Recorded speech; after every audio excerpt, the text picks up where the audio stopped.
Hello everyone and welcome back. News headlines in English for 14th of February. And first of all, national news. PM Modi greeted people on World Radio Day. New income tax bill introduced in Lok Sabha. Delhi High Court refused to hear plea to conduct NEET UG twice a year. 18th Lok Sabha, Bengal has elected maximum women MPs, most male MPs from UP. Lok Sabha adjourned till March 10 as first part of budget session concluded.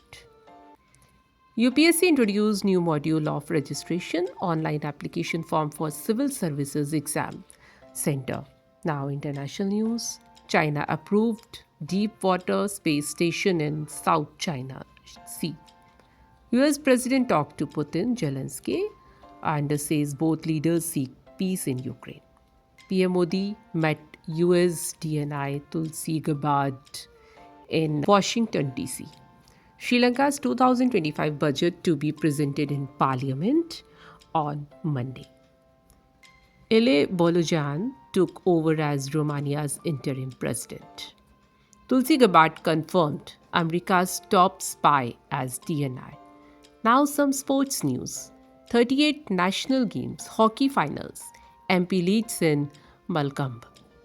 Nikki Punacha, Courtney Lock advanced to men's doubles semi-finals of Delhi Open. Rajat Patidar named RCB captain for IPL 2025. Record Indian fans traveled to Australia for Border Gavaskar Trophy. Now news related to business. Adani Group withdrew from Sri Lanka wind project amid mounting scrutiny. Retail inflation at 5-month low of 4.31% in January on easing of key food prices. UP Maharashtra, Bengal lead railways push for station makeovers.